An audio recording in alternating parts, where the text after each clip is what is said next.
السلام علیکم۔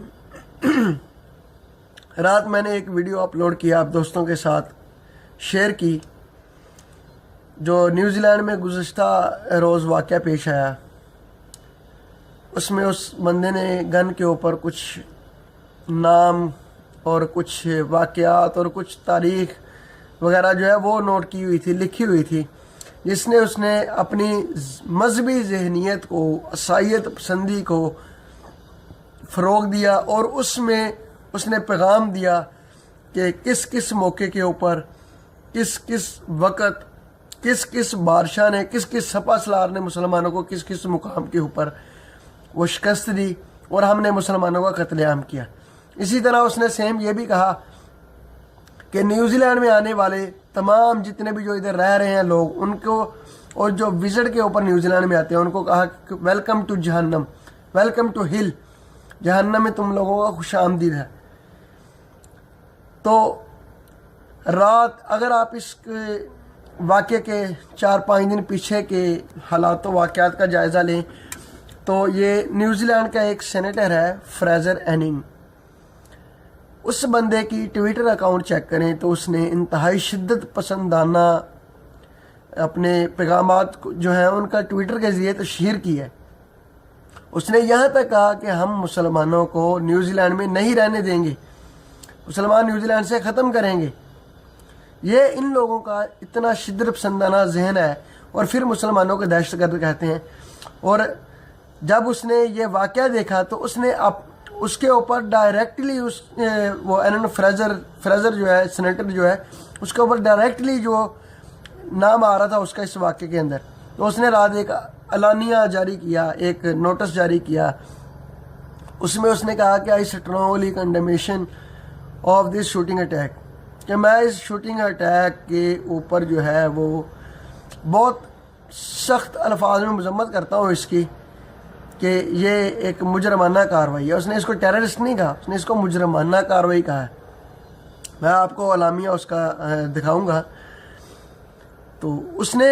اگر آپ اس بندے کے 3-4 پیچھے کے ٹویٹر پڑھیں تو اس نے انتہائی شدت پسندانہ ٹویٹر کیے ہیں اپنی ٹویٹ کے اوپر۔ تو اس اعلانیے میں، حالانکہ وہ اس اعلانیے میں ہم لوگوں سے مذمت کر رہا ہے، اس اظہار افسوس کر رہا ہے، لیکن ساتھ میں اس کا اپنی عیسائی پسند ذہنیت، شدت پسندانہ ذہنیت کو اس بندے نے اس کے اندر جو ہے وہ چھپائے نہیں رکھا، بلکہ عیاں کیا، اور ساتھ میں جو دوسرے شدت پسند عیسائی ہیں ان کو باقاعدہ طور پہ یہ پیغام دیا۔ وہ اپنے اس پیغام میں، اس اعلانیے میں کیا لکھتا ہے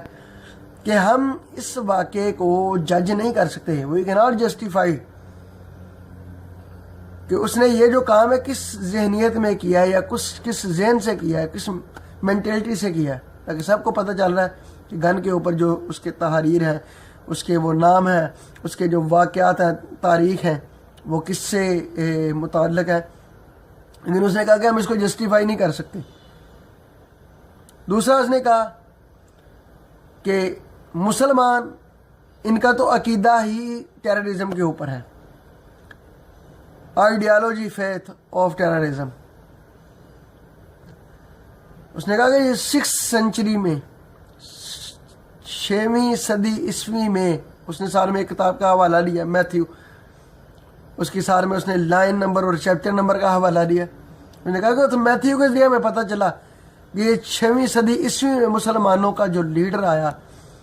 اس کی مراد محمد صلی اللہ علیہ وآلہ وسلم کی طرف تھی، آقا مولا کائنات کی طرف۔ جو لیڈر آئے وہ یہ نظریہ لے کے آئے کہ تلوار اٹھاؤ، تلوار کے ذریعے پوری دنیا میں پھیل جاؤ۔ یہ وہ کیا پیغام دے رہا ہے؟ یہ وہ مذمت کر رہا ہے، یا ہم کو بتا رہا ہے کہ ہم دہشت گرد ہیں،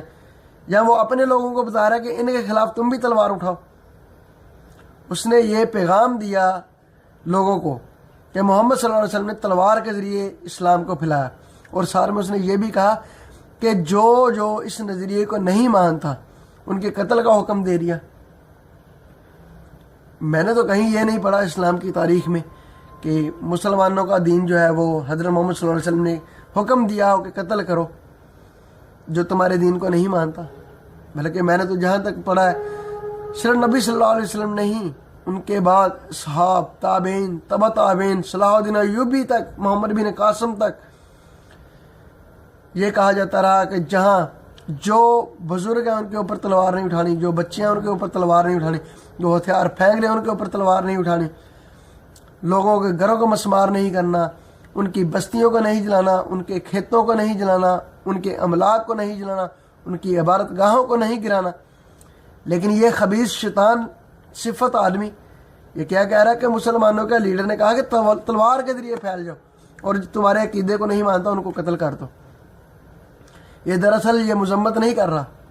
یہ پیغام دے رہا ہے ہم لوگوں کو، یہ پیغام دے رہا ہے اپنی عصائر پسندی کو، عصائر پسند شیطان صفت ذہنوں کو یہ پیغام دے رہا ہے کہ تم بھی ان کے خلاف تلوار کے ساتھ پھیل جاؤ، تم بھی ان کے خلاف ہتھیار اٹھاؤ۔ اور یہ فریزر جو ہے اس کا بہت سے اور بھی واقعات میں نام آتا ہے، وہ بھی انشاءاللہ ان قریب اس کے اوپر میں کر رہا ہوں، محنت کر رہا ہوں، جلدی ہی سامنے آئے گا وہ بھی۔ تو بات کرنے کا مقصد تھا کہ ان کی گورنمنٹ کی سطح کے اوپر ایک رسپانسیبل بندہ، ایک ذمہ دار بندہ جو ایک عہدہ رکھتا ہے وہ اس طرح آ کے اعلانیہ جاری کرتا ہے، اور وہ بھی تحریری پیپر کے اوپر ساتھ میں اپنی سٹمپ دیتا ہے، مہر لگاتا ہے اس کے اوپر، اس کو نام کیا رہتا ہے؟ مذمت کا۔ لیکن کرتا کیا ہے؟ اس مذمت کے اندر وہ شدت پسندی کو مزید ہوا رہتا ہے، اور وہ اس نے یہ بھی اس اعلانیے میں کہا کہ ہم ادھر جو نیشنلائز ہونا چاہتے ہیں ان لوگوں کو نیشنلائز نہیں ہونے دیں گے، ان مسلمانوں کو۔ تو میرے بھائیوں، یہ بات کچھ عام باتیں نہیں ہیں، یہ سوچنے والی باتیں ہیں۔ ان کے ایک عام آدمی سے لے کر ان کے لیڈروں تک، نچلی سطح سے لے کے اعلیٰ سطح تک، وہ تمام کے تمام لوگ اپنی ذہنیت کو کس طرح ہمارے سامنے پیش کرتے ہیں۔ کبھی یہ گریٹ لینڈ والا واقعہ پیش آ جاتا ہے، گیرٹ ولڈ لائن کا، وہ کس طرح اپنی پارلیمنٹ کے اندر اس ساری چیزوں کو پیش کرتا ہے اور اس کے بارے میں اقدامات اٹھانے کی کوشش کرتا ہے، اور جب ہماری حکومت اس کو لکھتی ہے تو وہ کہتے ہیں یہ فردی آزادی ہے، ہم کسی کی فردی آزادی کے اوپر جو ہے نا وہ پابندی نہیں لگا سکتے۔ یہ کون سی فردی آزادی؟ ایک فرد اٹھتا ہے اور نبی صلی اللہ علیہ وسلم کے خاکے شائع کرنے شروع کر دیتا ہے، یہ اس کی شخصی آزادی ہے۔ ایک شخص اٹھتا ہے اور وہ نہتے لوگوں کے اوپر گن لے کے چڑھائی شروع کر دیتا ہے، یہ کیسی فردی آزادی ہے؟ اور پھر ان لوگوں کو ذہنی مریض قرار دے دیا جاتا ہے۔ مطلب کہ کوئی عیسائی واقعہ پیش آئے جس میں کوئی عیسائی انوالو ہو، کوئی یہودی انوالو ہو، یا جس میں کوئی ہندو انوالو ہو، وہ لوگ ذہنی طور پہ اپسیٹ ہوتے ہیں، لیکن جیسے کوئی مسلمانوں کی طرف سے واقعہ ہے یہ دہشت گردی ہے۔ اگر تم لوگ صدام حسین کو ذہنی مریض مان لیتے تو جو آج تک قتل و غارت ہو رہی ہے عراق میں، کم از کم اتنی قتل و غارت نہ ہوتی۔ اگر آپ لوگ وہ ورلڈ ٹریڈ سینٹر میں جہاز مارنے والے کو ذہنی مریض قرار دے دیتے تو یہ جتنی قتل و غارت افغانستان میں ہو رہی ہے اتنی قتل و غارت نہ ہوتی۔ اگر آپ لوگ ان طالبان کو ذہنی مریض مان لیتے تو میرے وزیرستان میں، میرے کوئٹہ میں، میرے فاٹا میں جتنے آپ نے آپریشن کیے، ہزاروں سینکڑوں لوگ جو شہید کر دیے، تو اتنی مذہبی، اتنی شدت پسندی نہ ہوتی، اور نہ ہی اتنے آپ کو اتنے شدید رد عمل دیکھنا پڑتا۔